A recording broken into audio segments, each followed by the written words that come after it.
Hi guys, hope everybody is fine and doing great with your families. So let's start our online session on rotary air compressors, which forms the last part of thermal engineering 1. This video is brought to you by myself, Harish, working as a assistant professor in the Department of Mechanical Engineering. So let's begin with the classification once again. Air compressors are basically classified into two types, namely positive displacement type and non-positive type. Non-positive type can also be called as dynamic compressors. Again, positive displacement type are subclassified into reciprocating compressors and rotary compressors. Reciprocating compressors we have already finished in the last chapter. Now our main focus is on rotary compressors only. Now, let's have a look at the list of rotary compressors that we are going to study in this chapter. Rotary compressors are further classified into positive displacement and dynamic type. Namely, Roots blower, vane type blower, screw and Lysholm compressors come under positive displacement, whereas axial flow and centrifugal compressors come under dynamic type. On what basis they are categorized into positive displacement and dynamic type will be discussed in next subsequent sections. In this part of video, we are only going to learn about positive displacement rotary compressors, where we will be discussing the working principles of Roots blower, vane type blower, screw and Lysholm compressors along with problems related to them. Let's begin with the salient features of rotary air compressor. The first one is supply of large quantity of air, which means rotary compressors are used in those applications where high mass flow rates with low pressures are required. Whereas reciprocating compressors, as we discussed in our last chapter, are mainly employed in those applications where we need high pressures with low mass flow rates. Now that's what the second point says. The delivery pressure is relatively low for rotary compressors and it is relatively high for reciprocating compressors, as I have explained earlier. Rotary compressors are efficient and have got many advantages as they have the capability to handle large volumes of air and they run at higher RPMs when compared with reciprocating type. You will get a clear understanding of all this when you get into the working of rotary compressors. And the other advantage is, as they are rotary type, they can be directly coupled to any prime mover. Especially they are employed in steam and gas turbine engines. Now let's discuss the working principle of first positive displacement type compressor, which is nothing but Roots blower. And guys, one more important thing is this question is very important when coming to exam point of view. So listen carefully. Please concentrate. Let's go through the components of a Roots blower initially. If you observe the figure carefully, the right side top figure, there is an intake duct on the bottom side of the blower and a outer casing. If you can observe the figure, the semicircular ring on the either side, you can see that is nothing but a casing and a delivery line on the top side, delivery pipe or delivery line, whatever we can call, and this particular delivery line is connected to a receiver tank. And if you observe the region inside the casing, there are two rotors. We can call these as rotors or we can also call these as lobes. This is a two lobe rotor. This is a two lobe rotor. Why we are calling it as two lobe means there are two lobes on the either side of each individual rotor. The rotor may be a two lobe one or a three lobe one. The three lobe rotor I will be showing you in the next slide. So what happens here is when these two lobes rotate, in this particular casing, this casing is known as airtight casing because the lobes are positioned in such a way that there is no leakage in between the surface of the lobe and the surface of the casing. That's why this particular casing is known as airtight casing. So how these lobes rotate actually? These two lobes are connected to an external gearing system. Gearing system in the sense it is a very simple system where we will be having one driver and a driven gear. Both are meshed together. When you give power input to a driver, automatically it drives the other gear. So the shafts that are coming out of those two gears are connected to these two lobes. So as the gears rotate, automatically the lobes also follow the direction of gears. Let's assume these two rotors are rotating. How they rotate? Let's assume the first rotor, which is on the left side, is rotating in clockwise direction. Then obviously the other rotor will rotate in anti-clockwise direction. When these two rotors start rotating, there will be a low pressure region created on the bottom side of the blower, resulting in suction of air from the intake duct. Now the air that is entering from the bottom side of the blower, that means from the intake duct, it is occupying this particular region. This particular region in the sense the region in between these two rotors and the outer casing. In other words, we can say the air is being entrapped in between these two rotors and the casing. Now that particular entrapped air is driven to the other side of the blower, that means to the delivery side of the blower, due to rotation of the rotors. So far it's fine. What we have understood from the working is, as these two rotors are rotating, the air that is entrapped on the bottom side of the blower is carried on to the delivery side. I repeat, the air that is trapped in the bottom side of the blower is being carried on to the delivery side. So listen carefully. As discussed earlier, the delivery channel is connected to the receiver tank. That means as these rotors are rotating and they are constantly pushing the air to flow through the delivery channel, there is a backflow coming from the receiver tank which is trying to flow in reverse direction, thus occupying the area of the blower, thus trying to escape from the blower. But as this is an airtight compressor, there is no scope for air to escape in backward direction, because of which the pressure of the entrapped air gets raised and it is forcefully pushed into the receiver. I repeat, as there is no scope for air to escape, as there is no scope for backflow to pass through, the pressure of the entrapped air gets raised, gets increased, and it is forcefully pushed into the receiver tank. That means, in simple words, we can say the pressure of the entrapped air is increasing due to backflow from the receiver.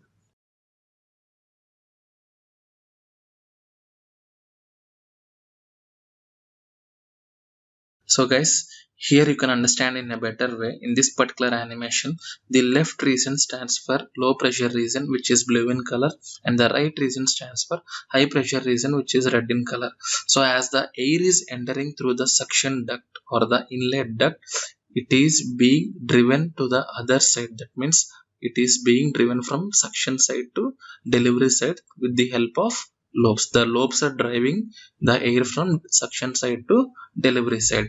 But if you observe carefully, on the delivery side there is a color change. There is a color change on the delivery side from blue to red.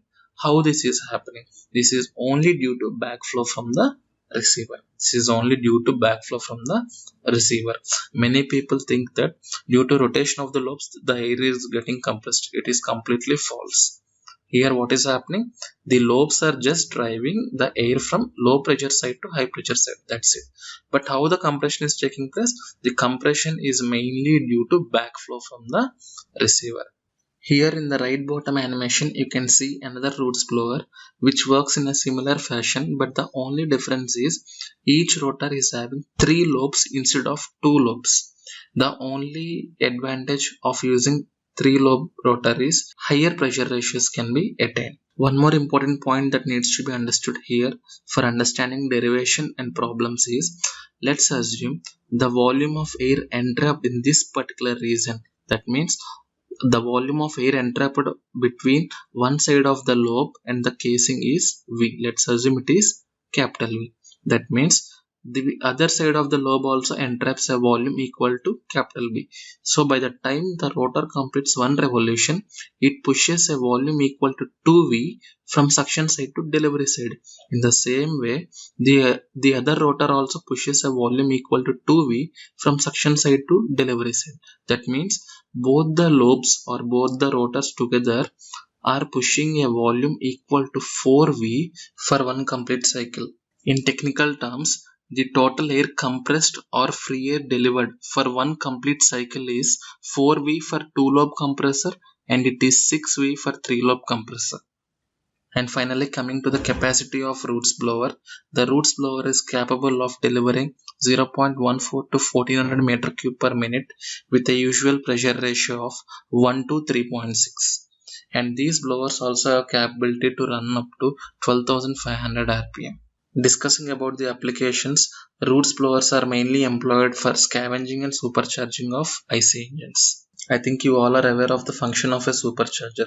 It is nothing but an air compressor that increases the pressure or density of an air supplied to an IC engine. Here, Roots blower itself is used as a supercharger in many vehicles. Now we're gonna derive an expression for Roots efficiency. Guys, this is very important for examination point of view. Please keep it in mind and listen carefully. Let's understand the PV plot for understanding the derivation. Here, P1 is the inlet pressure and P2 is the delivery pressure. And as we have discussed earlier, in one complete revolution, the total volume taken in by the compressor is 4V. The total volume taken in by the compressor is 4V. And the same 4V is delivered at a higher pressure value of P2. And this particular pressure rise shown by dotted line is due to backflow from the receiver. The pressure rise is due to backflow from the receiver, and this process is irreversible. That's why it is represented in dotted line. The process is irreversible. I think you all have understood the PV plot. I repeat, the total volume equal to 4V is taken in by the blower at a pressure P1, and the same 4V volume is delivered at a higher pressure P2, and the pressure rise from P1 to P2 takes place at constant volume due to backflow from the receiver, and this process is a irreversible pressure rise, and hence it is represented in dotted line. So let's get into the derivation. Watch the screen carefully. So from thermodynamics, for a constant volume process, the work expression for work done is given by integral VdP. So using the same expression, you will get the work done per cycle equals to P2 minus P1 into V. Now, work done per revolution is given by 4 into P2 minus P1 into V. So, how you got this equation? As I said before, for one revolution, the total volume taken in by the compressor is 4V. So, in place of V, substitute 4V. Then you will get 4 into P2 minus P1 into V. If you observe the graph carefully, the total suction volume we have taken it as 4V. So in this expression, instead of 4V, can we write Vs? So substitute Vs in place of 4V. Now the equation will become P2 minus P1 into Vs. That is what he has written here. The work input per revolution or the power is nothing but the P2 minus P1 into Vs. The expression for power we obtained is the actual power. In order to measure efficiency, the actuals are always compared with ideal power. So let's bring an expression for ideal power. An ideal power is nothing but the minimum power consumed by any machine. In this case, ideal power refers to the minimum power consumed by Roots blower. So the power consumed by Roots blower will be minimum only if the compression is assumed to take place isentropically. So here ideal power refers to the isentropic power only. So let's write an expression for isentropic power, which is given by gamma by gamma minus 1 into P1 Vs into P2 by P1 all per gamma minus 1 by gamma minus 1. Guys, if you feel any difficulty in remembering this expression, don't worry. Just remember, this expression is similar to the expression for work done obtained in a reciprocating compressor. Observe carefully. Instead of N, you are putting gamma only because here this is a reversible adiabatic process. That's it. I hope you understood. So let's get a final expression for Roots efficiency. It is expressed as the ratio of isentropic power to the actual power. If you get any doubt here, just remember the actual power consumed by a machine is always greater than isentropic power. Isentropic power is the minimum power. That's why isentropic power you will get in the numerator and actual power you will get in the denominator. Many people write in a reverse way. They will write it as actual to isentropic. But always remember that it is isentropic to actual. Always lower value will come in the numerator and higher value will come in the denominator. That's it. Now substituting the expressions for isentropic power and actual power in the Roots efficiency, we get gamma by gamma minus 1 into P1 Vs into P2 by P1 all per gamma minus 1 by gamma minus 1 whole divided by P2 minus P1 into Vs. Here what we will be doing is, we all know that P2 by P1 is the pressure ratio given by the symbol Rp. So wherever P2 by P1 is there, just substitute Rp. So in the numerator, in place of P2 by P1, I am substituting Rp, and in the denominator, if I take P1 as common, then I will get P2 by P1 inside the bracket. So here also you will be getting in the denominator P1 Vs into Rp minus 1. Now in the numerator and denominator, P1 Vs gets cancelled, and the final expression for roots efficiency is given by gamma minus 1 into Rp power gamma minus 1 by gamma minus 1 by Rp minus 1. From the roots efficiency we obtained, we can conclude that the efficiency of roots blower always decreases with increase in pressure ratio. Finally, we are done with expression for roots efficiency and the working of roots blower. Guys, I am telling once again, these two questions are very important when coming to final exam point of view. So please practice again and again. So roots blower topic is completed. Now we shall start solving some of the problems on roots blower. Let's take the first problem. A roots blower compresses 0.08 meter cube of air from 1 bar to 1.5 bar per revolution. Calculate compressor efficiency. Very easy problem. All the problems on these blowers are damn easy. So don't leave these problems. And these are really important when coming to exam point of view. So let's get into the first solution. Here the roots blower compresses 0.08 meter cube. That means 0.08 meter cube of air is drawn into the blower, which is nothing but the suction volume, and it is pressurizing from 1 bar to 1.5 bar, which means the inlet pressure P1 is 1 bar and the outlet pressure or the discharge pressure P2 is 1.5 bar.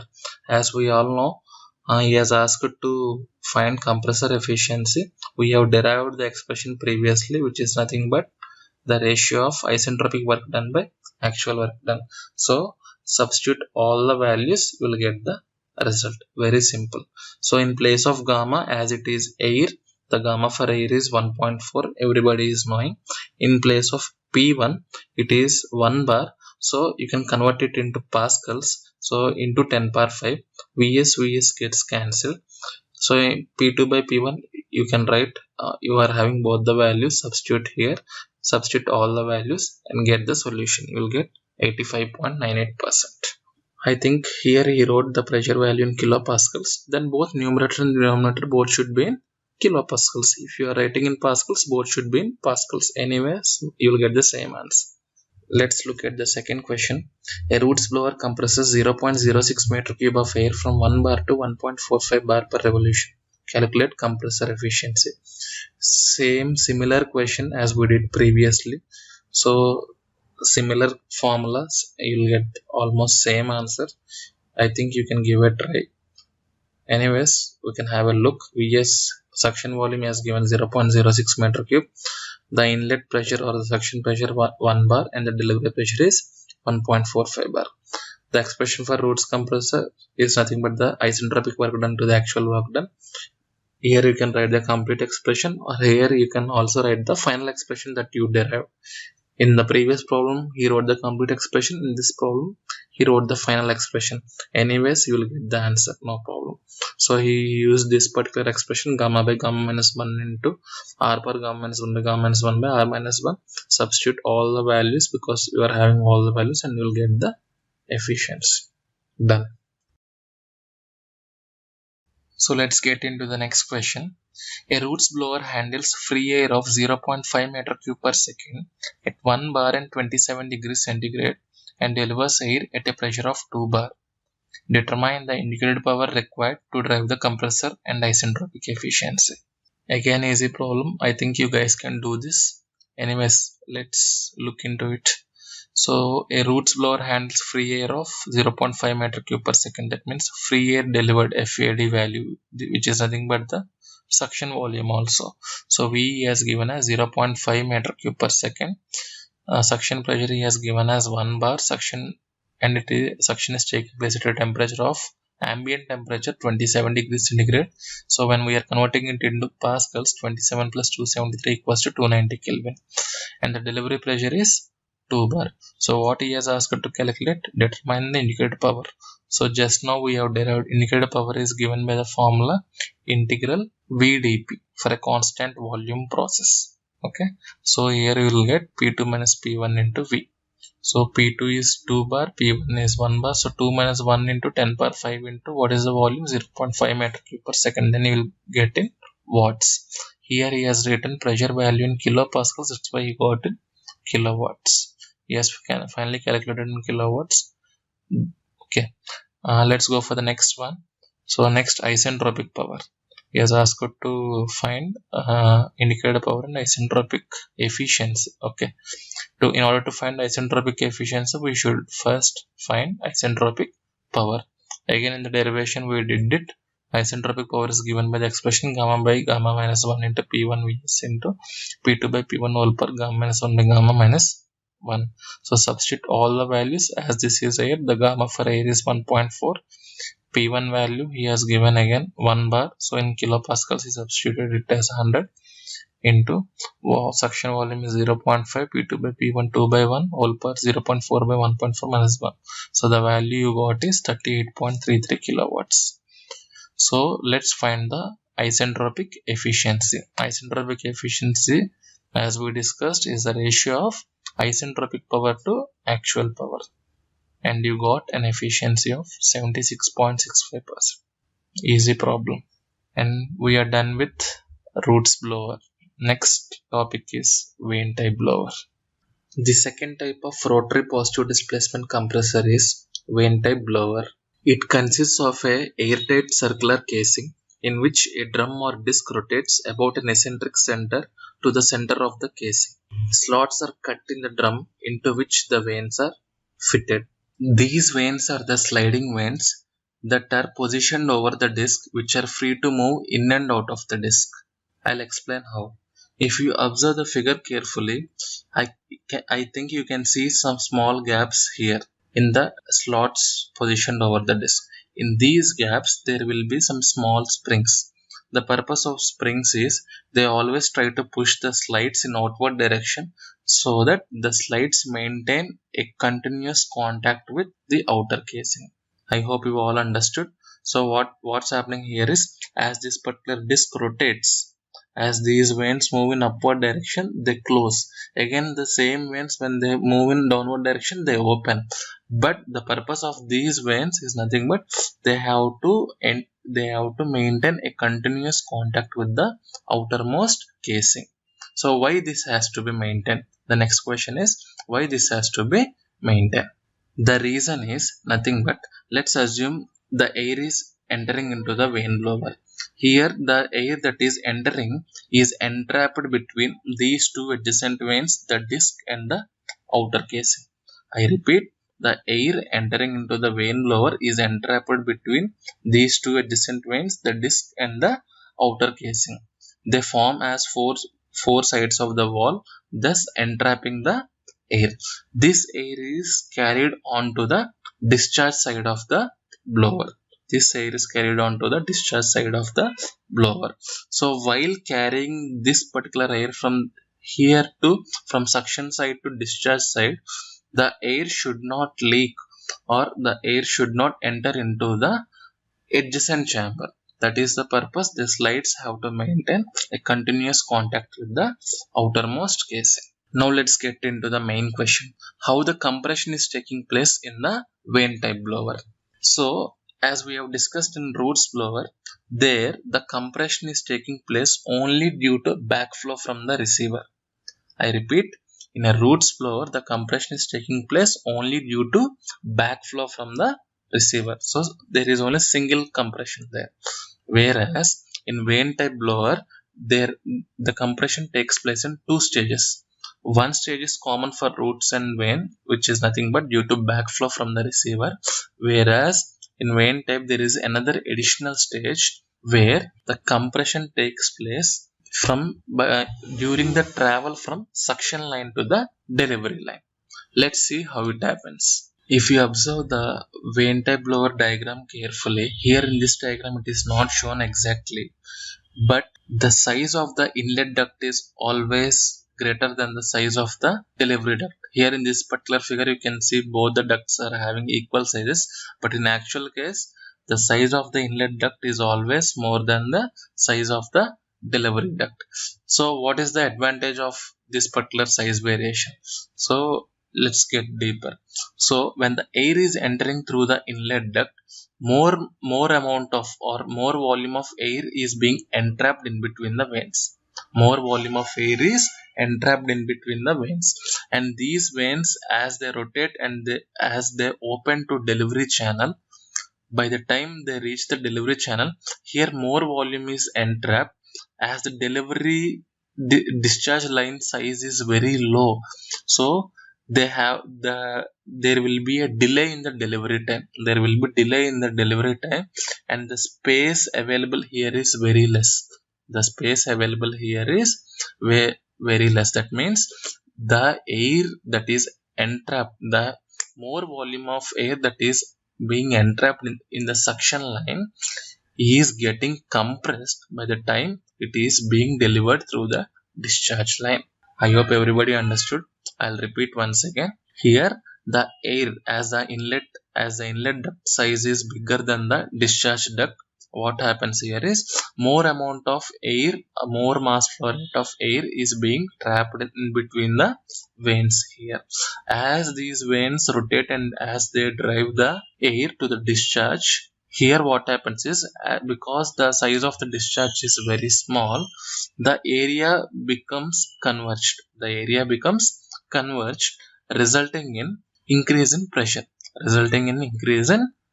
which is nothing but compression. And that particular high pressure air is delivered through the discharge line. That particular high pressure air is delivered through the discharge line. I hope everybody understood. So as the air is moving from suction side to the delivery side, the air is getting compressed up to some extent. The air is getting compressed up to some extent. This is first stage of compression. So where the first stage of compression is taking place, as the air is carried away from suction line to the delivery line, the air is getting compressed in between the veins. In these particular pockets or chambers, whatever we call, the air is getting compressed. This is the first stage of compression. Now the second stage of compression. What do you mean by second stage? As I said, it is common for roots and vane type blower. It is nothing but due to backflow from the receiver unit. Again I am saying, it is due to backflow from the receiver unit. The discharge line is connected to a receiver unit from which there will be a backflow exerted in backward direction. As in the roots blower, again I'm not going to explain it in a deeper way, as you all are aware of it. So due to backflow, again the delivery pressure rises to some more extent. At constant volume. So this is the secondary pressure rise. This is the second stage of compression. The first stage of compression is assumed to be adiabatic. Now let's understand the PV plot for vane type blower. Here you can see two regions. One is region A and the second one is region B. So region A represents the first stage of compression and region B represents the second stage of compression. As I said before, first stage of compression follows the law PV power gamma equals to constant. It follows the adiabatic relation. Hence we'll be getting an adiabatic curve. Whereas second stage is similar to roots blower, as it is due to the pressure rise due to backflow. That occurs at constant volume. So part B is same as roots blower graph, whereas the region A has to obey the adiabatic compression law. So this is all about the graph. Let's have a deeper look into it. So if you observe the graph carefully, the suction is taking place at a pressure P1 and the total volume taken in by the compressor is Vs. This volume is more. By the time it is reaching the delivery, the volume is getting reduced and the pressure is getting increased. Why this volume is getting reduced? It is because the area is getting converged near the delivery line. the area is getting converged near the delivery line, as the size of the delivery duct is low when compared with size of the inlet duct. That is the reason, because of that particular convergence, the area is decreasing, resulting in compression of the air and rise in pressure. That is why the volume is decreasing and the pressure is rising. And this particular second stage of compression, and that means the region B, is nothing but here, from here the pressure is rising at constant volume. That means this is the pressure rise that is taking place due to backflow from the receiver. This is the pressure rise of the entrapped air due to backflow from the receiver. This is similar to that we have discussed in the Roots blower. So the pressure rise due to backflow from the receiver is common for Roots and vane. For both it is common. This reason for the Roots blower only this reason B will be there. Reason A is absent. Reason A is absent. Whereas in vane type blower, reason A is also present. It is one more additional stage. So here the compression is taking place in two stages. This is stage A and this is stage B. So here it has to follow some law, and we are assuming that it is following an adiabatic compression law. That's it. Now let's write the expression for work required for a vane type blower. So the total work required here is written as work required for stage A plus work required for stage B. So that is what he has written. Work required equals to work required for compression from 1 to I plus work required in compression from I to 2. What is this I? This particular pressure, commonly known as intermediate pressure. In many books it is referred to as intermediate pressure. Otherwise you can take it as 1, 2, 3, no problem. Then P2 will be the intermediate pressure. Here he has taken it as 1 to I. So the work required in 1 to I plus the work required for I to 2. If we add these two, we'll be getting the total work required for the entire compression to take place. I hope you all understood. Now let's write the expressions individually. So work required for 1 to I, if you observe this particular block stage A carefully, it is just similar to the work required for a single stage compressor without clearance volume. Am I right? It is just similar to the graph or the plot, the PV plot of work required for a reciprocating compressor without clearance volume. So already we have derived expression for it. So we'll be getting the same expression, but it is following the law PV power gamma equals to constant. That's why instead of n, we'll be putting gamma. So the expression we are going to write for work required from 1 to I is gamma by gamma minus 1 into P1 V1 into P2 by P1 all per gamma minus 1 by gamma minus 1. Forget about this and we will discuss at the last. Plus work required from I to 2. Work required from I to 2. This is just like a simple rectangular block. That means from thermodynamics it is a constant volume process. So the pressure is changing. So expression is P2 minus Pi into Vi. Integral VdP. So you will be getting P2 minus Pi into Vi. Understood? So this is the expression for work done per one revolution. The expression which I explained is work done per one revolution. But here he has mentioned that it is work done per minute. Here he has mentioned that he is writing formula for work done per minute. When we are writing work done per minute, we have to multiply it with RPM. We have to multiply the expression with RPM, revolutions per minute. We have to multiply it with number of revolutions. That's why he has multiplied with n here and n here. Understood? Done. One of the main advantages of employing vane type blower is they require less energy compared to Roots blower, and they are capable of delivering up to 150 meter cube per minute and up to a pressure ratio of 8.5. And these are operated up to speeds of 3000 rpm. Just like Roots blower, vane type blowers are also employed for scavenging and supercharging purposes of IC engines. They are also used to raise the pressure of air in gas turbines. Now let's start the problems on vane type blower. So the first question is, A rotary vane compressor delivers 3.5 meter cube per minute when it compresses air from 1 bar to 2 bar pressure. Calculate the power required to drive a compressor if 50% pressure rise is due to internal adiabatic compression before backflow occurs. Okay, let's get into the solution. Immediately when the question is given, the first thing that you need to draw is the PV plot. I think you all remember the PV plot. First draw the PV plot. So this is 1, this is I intermediate pressure, this is 2. So this is P1, this is PI. It is not clearly visible, it is not P1, this is PI, and this is P2. Now to start with, initially what he has given, a rotary vane compressor delivers 3.5 meter cube per minute when it compresses air from 1 bar to 2 bar. So 1 bar is the suction pressure and 2 bar is the final delivery pressure. That means it is P2. P1 is 1 bar and P2 is 2 bar. Don't get confused.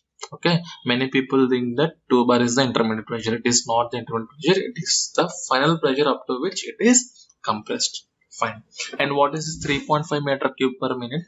It is nothing but the total suction volume Vs. It is nothing but the total suction volume Vs. Fine. Now what he has asked in the question, he has asked to calculate the power required to drive the compressor. Pressure rise is due to internal adiabatic compression before backflow occurs. Okay, let's understand this line very clearly. 50% pressure rise is due to internal adiabatic compression before backflow occurs. Done. So internal adiabatic compression means this one, 1 to I. 1 to I. This particular adiabatic compression is 50% of the total pressure rise. That's what he is saying. 50% of the pressure rise is due to internal adiabatic compression. 50% of the pressure rise means P2 minus P1. What is total pressure rise? P1 to P2, right? So here let's understand how to write this expression.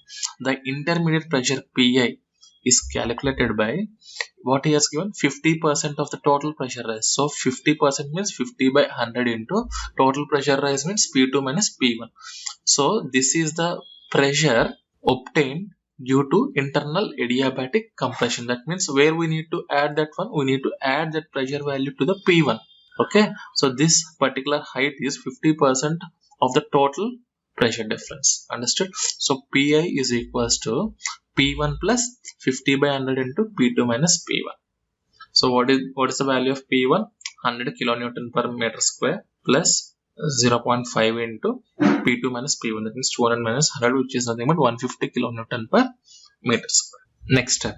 What is the next step? He has calculated the volume of air at intermediate pressure. He has calculated the volume of air at intermediate pressure. Intermediate pressure in the sense here. That means Vi. What is the volume here?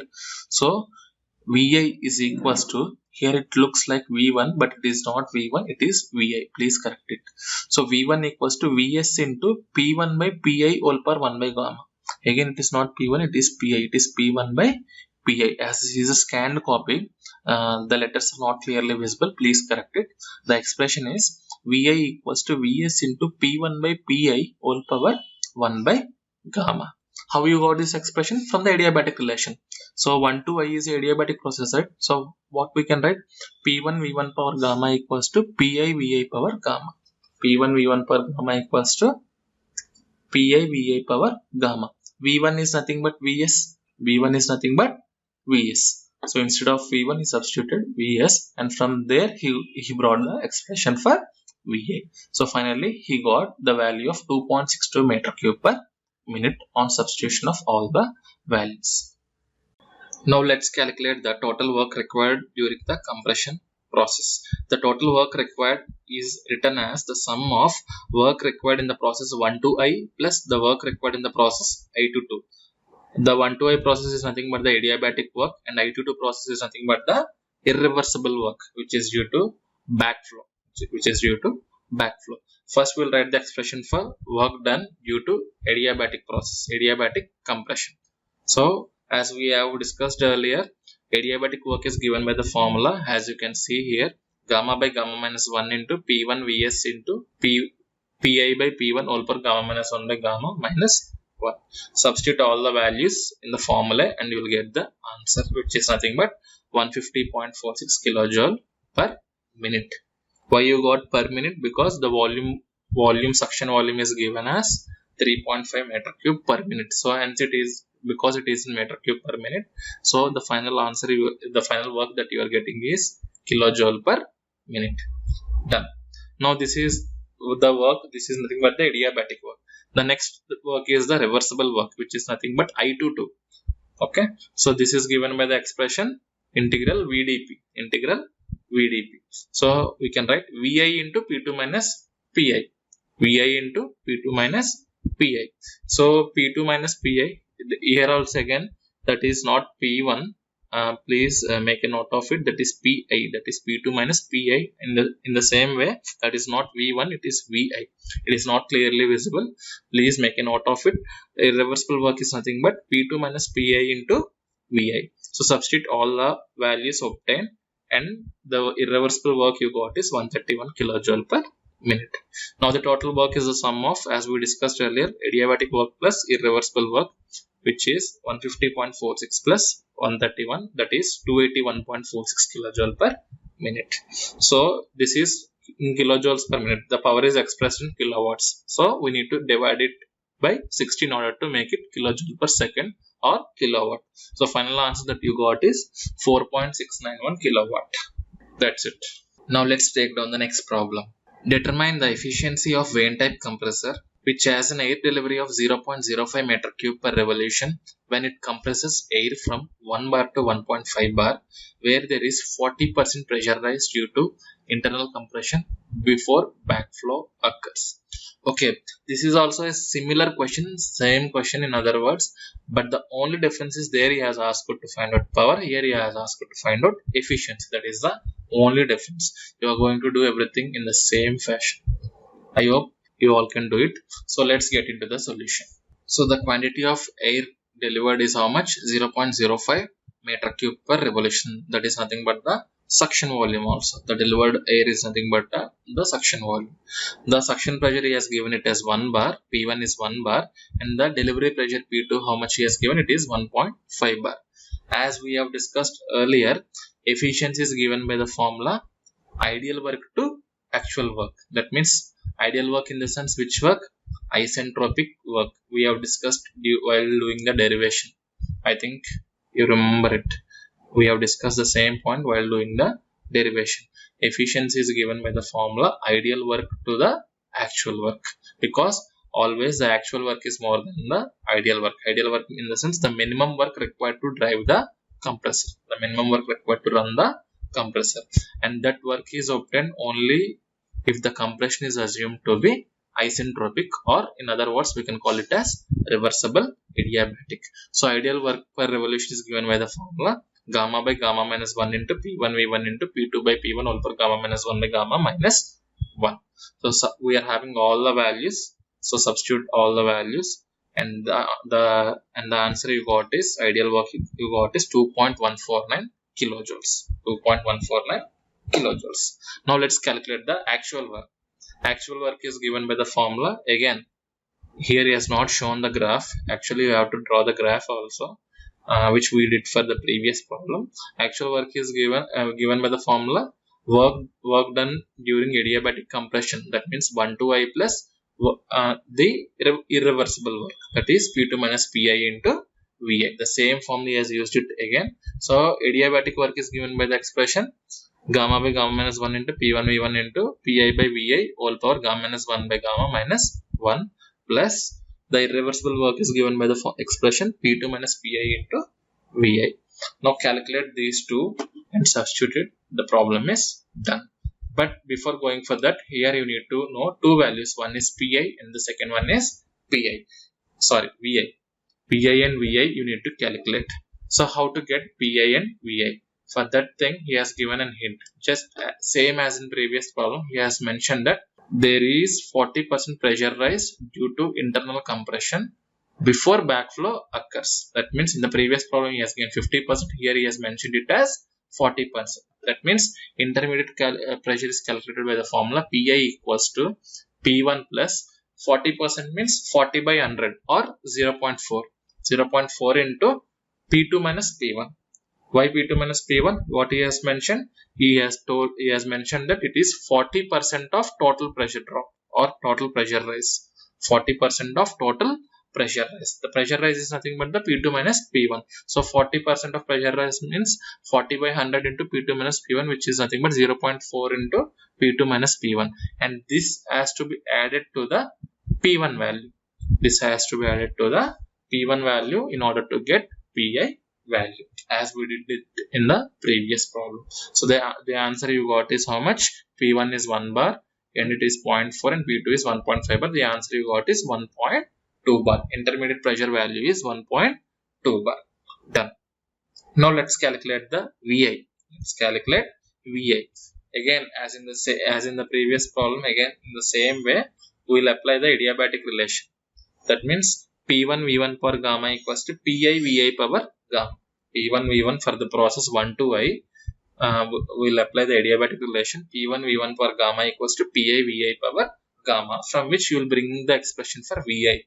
This is not V1. Please correct it. This is Vi and this is V1. Here it is, the left one is Vi. So Vi equals to P1 by Pi whole per 1 by gamma into V1. On substituting all the values, you got 0.044 meter cube per revolution. Done. Now let's calculate the actual work. Substitute all the values in the actual work expression. And the actual work you got is how much? It is nothing but 2.256. 2.256. Here he didn't mention the unit here. The unit is, what is the unit? What is the term here? It should be in kilojoules. It should be in kilojoules. 2.256 kilojoules. So now the efficiency is given by the formula ideal work by actual work. Ideal work, how much you got? 2.149 kilojoules and the actual work is 2.256. So the efficiency is how much? 95.26%. The efficiency of the compressor is 95.26%. Done. Let's move on to the next problem. Compare the work inputs required for a Roots blower and a vane type compressor having the same induced volume of 0.05 meter cube per revolution, the inlet pressure being 1.01325 bar and the pressure ratio 1.6. For the vane type, assume that internal compression takes place through half the pressure range. Okay, this is a very nice question, and guys, please mark this question as important, because in the same question he has given two questions. He has asked to solve for Roots blower as well as vane type compressor. He has asked to compare the efficiencies. He has asked to compare the work inputs. So let's get into it. The data is common for both. So let's get into the solution. The inlet pressure P1 given is 1.01325 bar. Pressure ratio P2 by P1 is 1.6, from which we can calculate the P2 value, that is 1.6 P1. 1.6 into 1.01325, which is 1.62 bar. It is very easy. So now work done for a Roots blower is nothing but, first we need to draw the graph, the PV plot for a Roots blower. Here the work done is given by the expression P2 minus P1 into Vs, again integral PdV, integral VdP, as it is a constant volume process. So the work done is given by the expression P2 minus P1 into Vs. So substitute all the values and the answer you got is 3.03 kilojoules. 3.03 kilojoules. So the work required for a Roots blower is done. Now we have to calculate the work required for a vane type blower. So in order to calculate the work required for the vane type blower, we need to calculate the intermediate pressure. In the question he has mentioned that internal compression takes place through half the pressure range. That means half, in the sense what we need to do here, we need to take the average value. That means the suction pressure is 1.01325 and the delivery pressure is 1.62. So we need to take the mean value. That means 1.01325 plus 1.62 by 2, which is nothing but 1.32 bar. I think you guys understood. Internal compression takes place through half the pressure range. Half means we have to take the mean of P1 and P2. And the mean value is how much? That is 1.32 bar. So now let's get into the graph once. Again, as we all know, as we did in the previous problems, the total work required is given by the sum of area A plus area B. So the work required in the area A is given by, it is nothing but the adiabatic work given by gamma by gamma minus 1 into P1 Vs into Pi by P1 whole power gamma minus 1 by gamma minus 1. And we have got the value as, substitute all the values, we are having all the values given in the question. Gamma for air is 1.4, P1 he has given, we need to convert it into kilopascals. Vs value he has given, we are having all the values. So on substitution, we have got 1.39 kilojoule per revolution. In the same way, for area B, the again it is integral VdP. That means P2 minus Pi into Va. P2 minus Pi into Va. This is taken from a different textbook. Here he has taken it as Vb, but as we discussed previously, it is nothing but the intermediate volume, that is Vi. So again, how to get Vi? P1 Vs power gamma, that, or in other words, we can say P1 V1 power gamma equals to Pi Vi power gamma, from which we will calculate Vi. In this textbook, the notation is Vb. Instead of Vi, he has taken it as Vb and he has calculated Vb. But you just take it as we took it previously. It means Vi equals to Vs into P1 by Pi whole power 1 by gamma, from which you got intermediate volume as 0.041 meter cube. That means the second area, the area B is given by P2 minus P1 into Vi. P2 minus P1 into Vi. Vi in the sense here it is Vb 0.041. That means 1.23 kilojoule per revolution. So the last expression is the total work. The total compression work is given with the sum of areas of A and B. That means area of A plus area of B, which is 1.39 plus 1.23, that is 2.62 kilojoule per revolution. Now we are done with the problems on rotary vane type blower. Let's move on to the next type. The last type in the rotary positive displacement compressors is Lysholm and screw compressors, which work in a similar fashion with a small difference. So let's get into the working principle of these. Lysholm and screw compressors have helical lobes that intermesh, and air trapped is progressively compressed as it moves through the narrowing passageways formed by the lobes. So what this line means? Again I repeat, Lysholm and screw compressors both are same with a small difference. A screw compressor which is on the right hand side is nothing but a modern Lysholm compressor. Initially in the early days, the first screw compressor design is on the left hand side, which is called as Lysholm compressor. Later a screw compressor has been developed, which is also called as modern Lysholm compressor. Both are same. Now let's understand the working principle of these two compressors. Both work in a similar fashion. The only difference is the type of lobes. The only difference is the type of lobes they have used. So let's have a look at the first one, the left hand side figure. Here there is a helical lobe, a male helical lobe meshed onto a female helical lobe. So when these lobes rotate, what happens is the air gets entrapped between the lobes and gets compressed. If you want to see an animated view, you can see this animation on the right hand side. This is the animation of a screw compressor, but you can imagine the same animation with these lobes. That is the only difference. Only the lobe design is different. Apart from that, everything is same. So if you observe the screw compressor, the animation of the screw compressor, so here the lobe design is different. Here the lobe design is different.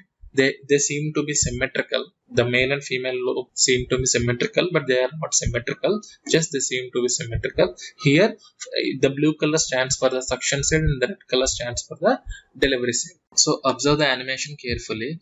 As the air is entrapped and carried from the suction side to the delivery side, by the time it is reaching the delivery side, the air is getting compressed. By the time it is reaching the delivery side, the air is getting compressed because the volume is getting reduced and reduced as the air is moving from suction side to the delivery side. The air is being entrapped in between these lobes and the volume is getting reduced as the air is moving in axially forward direction, and by the time it is reaching the discharge line, the air is getting compressed. That means high pressure air is delivered through the discharge line. Working is same for Lysholm and screw compressors. The only difference is difference in the design of the lobes. And one more important thing here is the Lysholm compressor that you can see on the left hand side is not in usage anywhere nowadays because of its mechanical complexity. So this particular screw compressor that is on the right hand side, also known to be modern Lysome compressor, is used in many of the automobiles nowadays as a supercharger.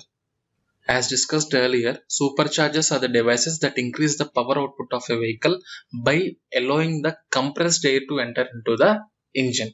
And especially for this particular application, screw compressors are preferred over other types because of its mechanical simplicity and good mechanical efficiency too. So guys, in this particular video, we have discussed in detail the working of all positive displacement rotary compressors. In our next video, we will be discussing about dynamic compressors. So stay tuned for it. This is Harish signing off. Bye.